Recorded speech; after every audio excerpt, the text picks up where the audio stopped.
Bless up, y'all. This is King Kevin reporting again live from my headquarters. Now, the kidnappings in Haiti, that is no way, no how good for Haiti. This is what's about to happen. The U.S. is going to invade Haiti again.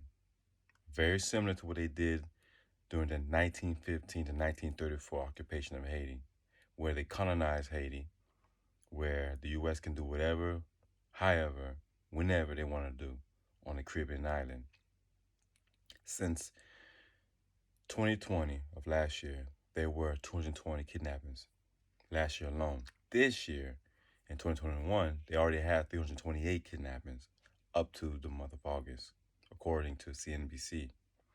Now, with that being said, Haiti is already, ripe for starting all over, right?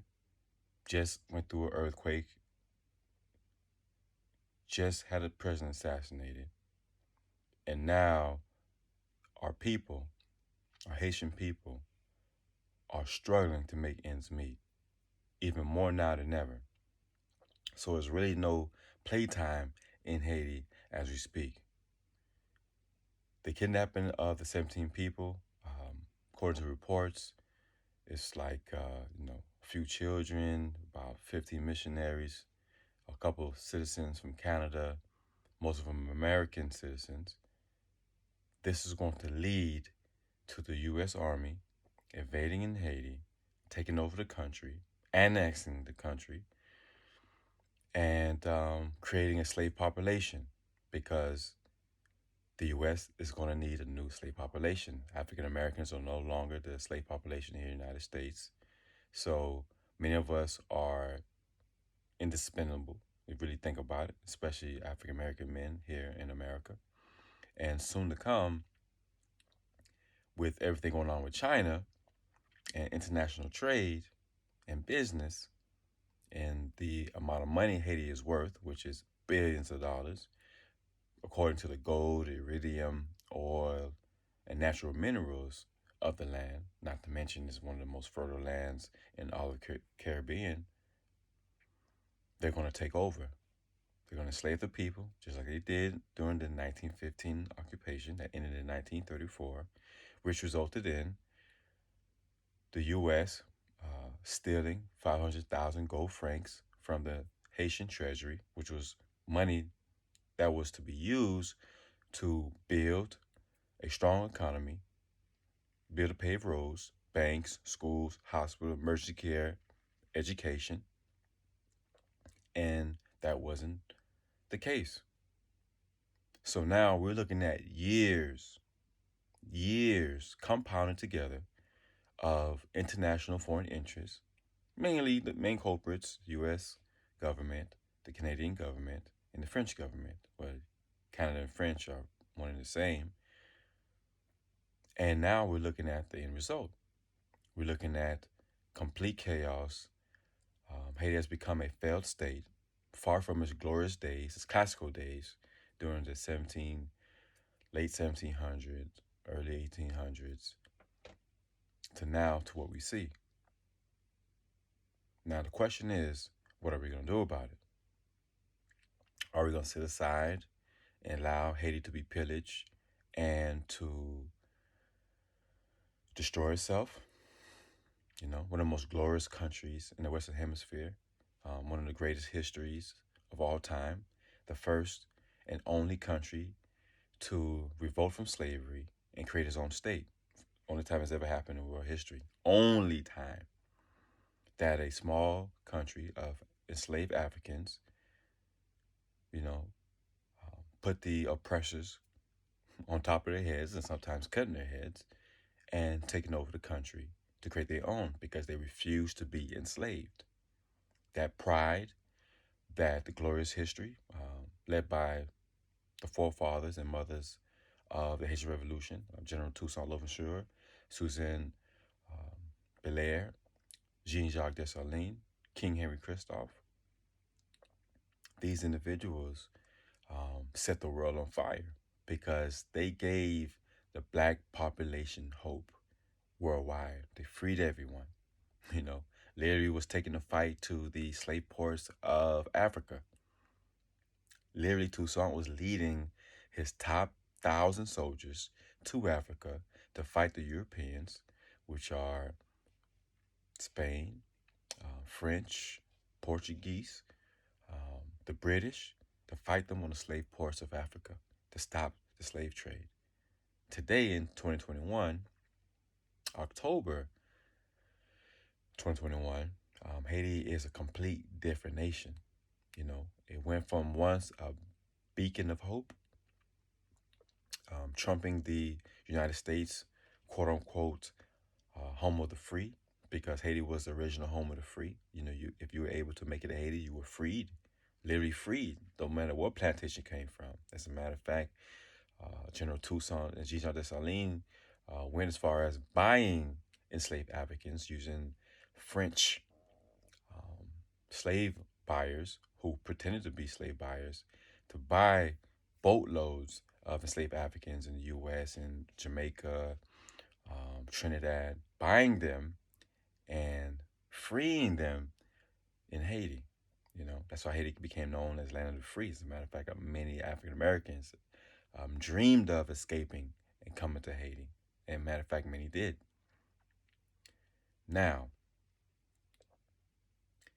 are we going to ask the question again? Are we going to allow Haiti to repeat, allow the U.S. to repeat what they did in Haiti during the 1950-1934 occupation, invasion, where they enslaved the Haitian people to work on the fields, to work to build roads and schools. Well, I don't know about the schools part, but definitely to work to build buildings, definitely the train tracks, so that the U.S. can easily transport the goods that they were stealing and robbing from the country to the U.S. embassy, which now today is the fourth largest embassy, U.S. embassy in the world, and the biggest by far, most expensive embassy um, in the Western Hemisphere, located in Port-au-Prince. Now, for those who are wondering did these kidnappings take place, that took place in Port-au-Prince. Took place in Port-au-Prince, and no one knows where they are. Supposedly, one of the missionaries, they were there on missionary work, had placed a text on WhatsApp asking for help. Now, just be prepared, everyone, for the invasion of Haiti.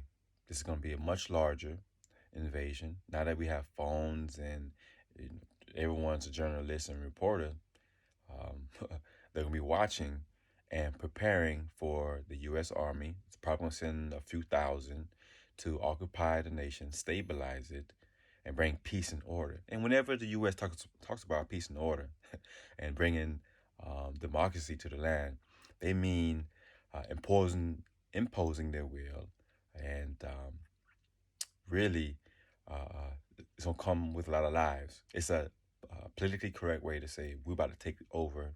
You guys better lay down or get rolled over.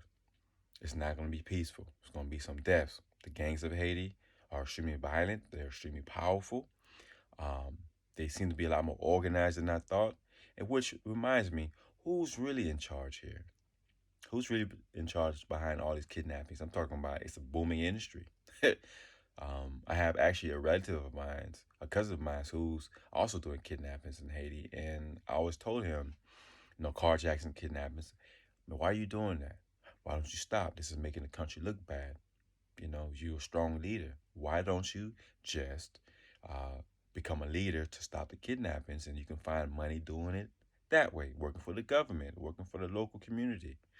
Because it's not just this, Americans get kidnapped, that never happens in Haiti. Let me tell you, that really happens. They know you, Americans, especially white Americans, are not going to kidnap you because they're afraid of the U.S. government. But now with this chess move, they're showing they don't care. They don't care about the American government. Supposedly they're going to be holding ransoms for millions of dollars for these 17 people, and the U.S. government is going to pay it. Well, as you know, U.S. has this policy, international policy, or terrorism policy, that they do not negotiate with terrorists. You know, so I guess the U.S. is going to have to negotiate with themselves because the U.S. have been terrorists, not just in Haiti. They've been terrorists all over the world, especially in the African diaspora, because the U.S. has placed its tentacles all over the world. Almost every single country, probably 50% of the countries in the world, has a U.S. embassy, and many of them have a U.S. Army based there, who just impose themselves and get into other foreign interests for their financial interests. So let's stay tuned. Let's see what happens. I'll be keeping this, playing this very closely for the next couple of months and weeks, and watching this pretty closely because actually I was supposed to be going to Haiti in December, possibly early January, for missionary work. So now, as we're raising funds to help the people of Haiti, now the people who are already scared to go to Haiti will not be going to Haiti. And even me being Haitian, I'm not scared to go to Haiti. I have family there.